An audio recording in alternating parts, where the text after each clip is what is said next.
Okay.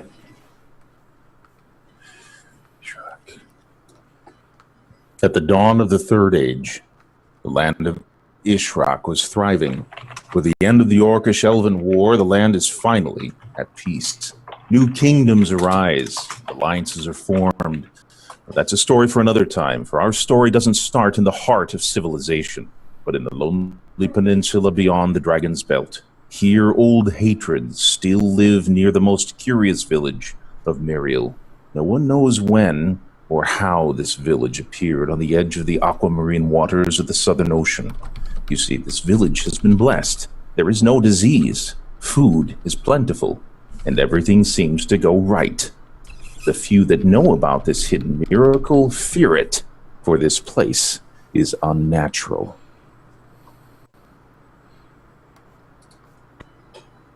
In this small elven camp, a female elf, Eowyn, fell in love with a human man passing through.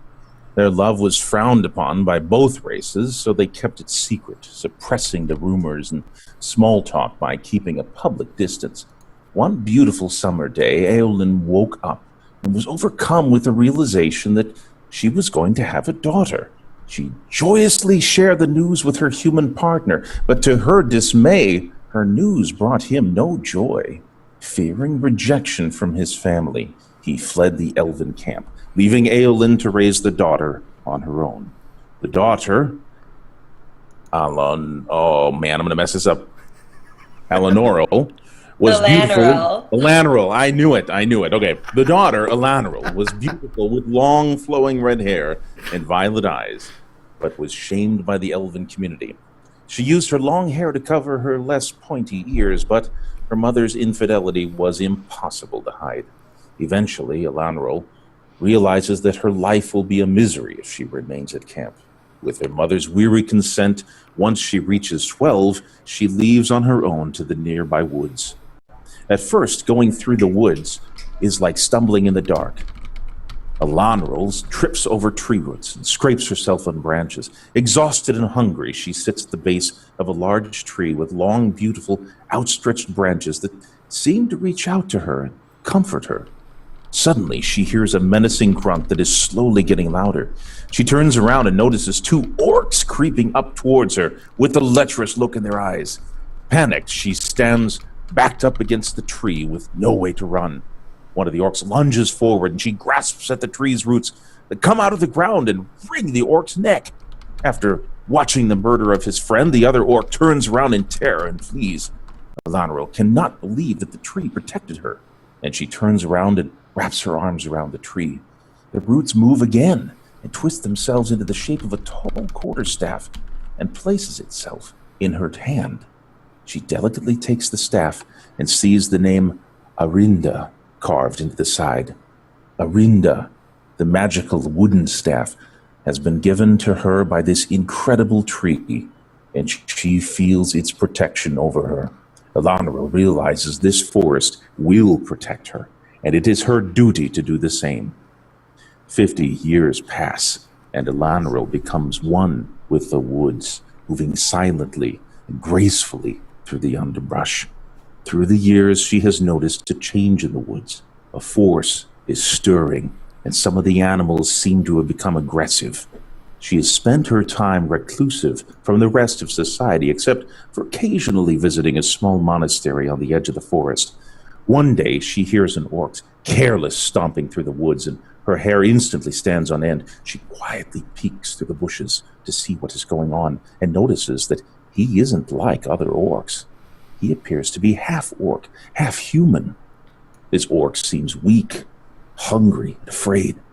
She notices two wolves that seem possessed, foaming at the mouth, circling, and he is aimlessly swatting at them to move away with a spear that seems foreign to his hands. One of the wolves lunges forward and bites him in the arm, and he falls back from the force. She doesn't know why, but she takes pity on him, maybe because he is also half one thing and half another, belonging to neither. She decides to use her quarterstaff and summon a heavy fog over the area. Once the fog slowly descends and the wolves lose sight of him, she uses her sharp vision and grabs him away and brings him to safety. He glances up in surprise at her to say thank you, and then collapses, exhausted from whatever journey he was on. Left with this half-orc, Elanral uses her medical knowledge and tools to fix some of the minor cuts and scrapes. After she does some basic healing, she summons the wind to help her pick him up and bring him outside the monastery where she knows they will take him in.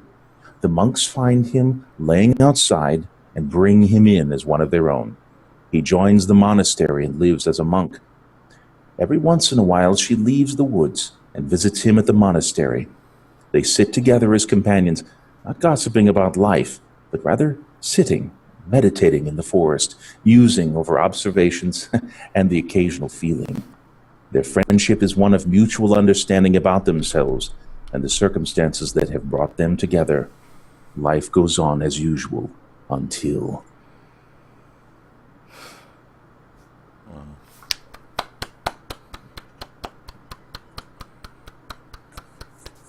Pultag Hama Fist. I like that. Sorry, one question before I read this. What's his race? Half-orc. He's the half-orc you were just talking about. Nice. The orcs had owned the bridge for a good few years now, forcing a toll on those who wished to cross. The elves had attempted recapture multiple times, but the orcs had managed to hold them off through sheer battle prowess. War Commander Davror, Ronk Stomper, Ulthadar knew that the orcs had the sheer strength to destroy the elves in straight combat, but the pointy-eared whelps had just been too damn cut out to be wiped completely. Every skirmish could be an elven ambush waiting to happen. However, when these turned sour, combat skills could still turn the tides in favor of the orcs. The two camps were very much in a stalemate. One skirmish, led by Ulthadar himself, had stormed a small human settlement for supplies and had discovered a small group of women and children hiding in a makeshift basement beneath a barn. On returning to the orc camp, the commanders took their choice of the spoils from the raid. Children were put to work as slaves, and women were forced to dance and serve in the evening before being taken back to the tents of their new owners, that they may serve them through the night. Davror chose himself a young woman, pretty of face and wide of hips, but he, unlike the other commanders, didn't pick her for the sake of fun. No, Davror had a plan. Davror fought tooth and nail to keep his concubine in the camp while his plan came to fruition. He had heard that half-orcs had been used in orc camps as tacticians due to the smattering of human in their DNA, bringing a little more cunning to the field. Davror wished to create a half-orc of his own so that he could rule the area in both military and tactical prowess and destroy the elves once and for all. Pultag Grimdusk was born 9 months later, a half-orc bastard child who was consistently looked down upon by the rest of the camp. As he grew to be a young man, he was sent to train with the young orcs. Quartermaster Drogoth had been one of the naysayers when it came to Davror's plan, and he made his taste well known to Pultag. It seemed that time after time, he would be put against the older, stronger purebloods. Day after day, he would be bested by his opponents and beaten for the privilege. After a time, Pultag began to fear training, though he tried to believe that the quartermaster's words were true. These are lessons, whelp. You must conquer pain, so that you may deliver it to others. And so, session after session, he would try to fight his brothers. Excuse me. Sometimes 2 or 3 at once, and would be thoroughly beaten. He became the group punching bag, never learning to wield a weapon, not actually fighting for himself. Months later, another skirmish was planned. Ulthadar had heard whispers of a small camp, unsullied and ripe to be raided. He gathered a small force and moved out. Upon reaching the camp, they found it deserted. Not a soul to be seen.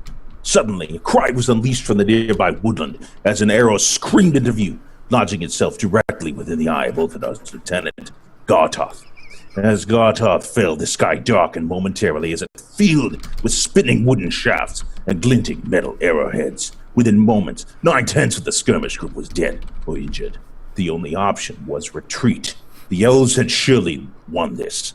As the orcs escaped back to camp, they heard the roars and grunts of their comrades falling behind them, fighting the elves to their last breath.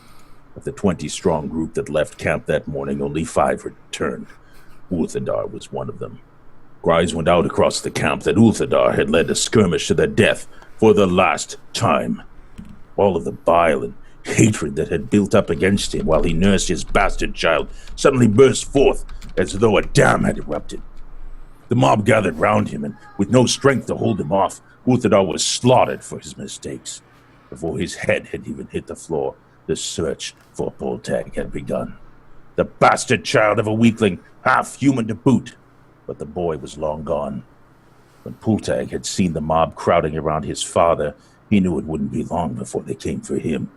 He grabbed a spear and a blade, ran for the woodlands. Knowing very little of the outside world, Pultag spent his first day outside of the camp, covering ground in no real direction, with no real purpose other than not being caught by the orcs. He heard animals making sounds that he had never heard before, saw flora and fauna which were entirely alien to him, and smelled entirely new odors. He was amazed by everything around him. That was until the hunger set in. A nagging feeling at first, which slowly developed into a much more stubborn ache. By hour 14 of being alone in the woods, Pultag became very aware that he had no idea how to hunt, how to build a fire, how to survive. That night, he dared not sleep for fear of being caught by orc or by animal, and so he did what he could do to maneuver through the dark forest. As night engulfed him, he noticed the faint flicker of light in the distance. How far? He could not say, nor could he tell the source. Salvation or damnation lay ahead. As he drew near, Pultag heard voices. Merry voices. Voices singing? Definitely not orcs, then. Elves? Should he be careful? Idiot. Of course he should be careful. Pultag snuck through the darkness of the woodland, trying to examine the camp that lay ahead, but as he closed in and he saw more of his surroundings, it slowly dawned on him that he had discovered some kind of a city. Salvation! He would have a bed and a hot meal and some milk. Ayah! A scream filled the air, cutting off Pultag's train of thought. As he scouted to find the source of the commotion, he noticed one of the women in the group pointing in utter terror directly at him.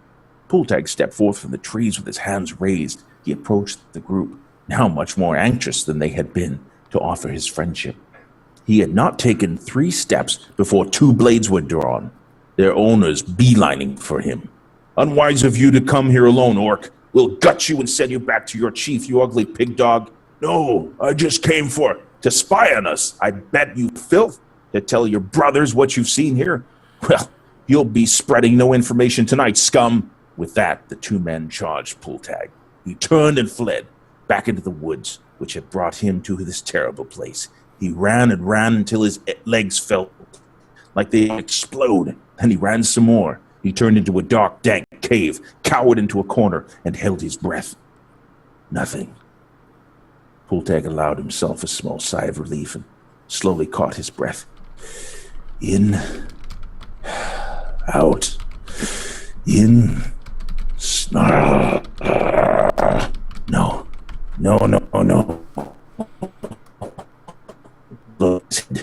Breath caught in his throat as his eyes adjusted to the cave's innards, and he locked eyes with 2 massive glowing shadows made from fur and teeth. Tossing a rock at the nearest beast's face, he ran for the cave mouth, and the spear from his pushed closer with every step. As he tumbled out into the moonlight, his legs finally gave way and he crumbled to the floor. Rolling to his back, Pultag turned to face the wolf as it lunged upon it. The jaw of the beast on the shaft to attack his throat. The claws tore at chest, arms as the struggle continued. Finally, the monster jaws claws around his forearm. He screamed in pain, almost dropping the spear. A new darkness began to envelop him. This, however, was no nightfall. This was not a darkness in the world, no. This was a darkness which filled his vision, filled his mind, one good look at his life's end, and as he faded into the darkness, he heard the cries of an angel freeing him from the earth. Days later, Pultag blearily opened his eyes, coughing out a long throat since parched, to see a small group of men and women in white robes surrounding him, chanting faintly. Panic set in as he became more aware of his surroundings. He was contained within a room that he had never seen before and had no recollection of arriving in. A young girl with a beaming grin leaned in to offer him water, and for just a moment, he saw the snarling jaws of the beast which felled him. He recoiled in terror from her. The look shifted from glee to concern as she prompted his lips with the water jug. Pultag snatched it from her and began to drink, a sip, then a mouthful. Then he began to glug greedily, water spilling over his face and body. When he had finished the last, he examined his captors to find that everyone was looking at him, but none shared the expression of the humans in the city. Everyone was welcoming, concerned, or inquisitive. Where was this place? A large man, both in stature and presence, entered the room. When everyone turned to face him, Pultag realized that this must be the leader of the camp. The man addressed Pultag with a completely blank expression, as though he were looking at nothing more than a new plant. He seemed to think for a moment before finally saying, "Will you take the way of Iori into your heart, child?" Stunned and confused, Pultag stammered before finally squeaking out, yes? You seem unaware, child. Unsure. No. I am sure. I will. Good. With that, the man left. The people in the room stood and welcomed Pultag, showing a level of love and care that he had never received before. It worried him for a moment, so many people being so close to him. These people had saved him. He had been dead. He had seen an angel, and here he lay, thanks to their kindness. Yet he could not trust them, nor relax.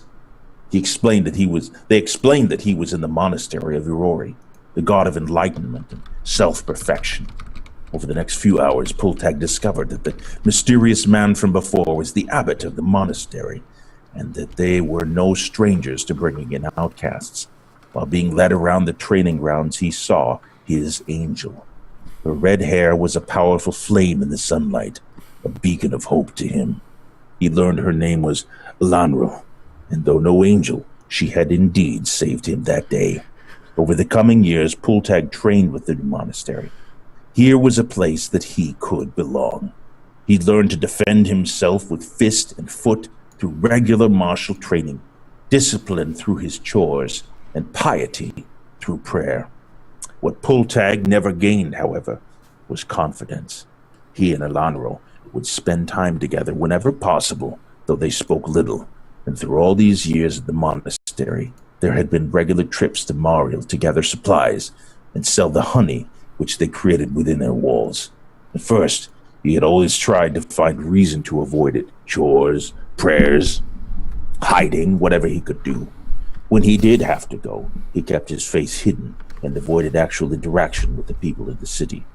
As he came of age, the abbot, the man that had accepted him into their fold so long ago, came to him during training one morning and said to him, "Pultag, you have grown immensely, both spiritually and physically over the years, and I would be happy to call you a monk of our order. There is, however, one thing that I feel holds you back from self-perfection. I believe that there is a turmoil within you which must be calmed before you are truly at peace. I believe that you fear the outside world. You fear the animals and the people." Pultag. Attempting a lie was no use. He could not sound confident in what he said.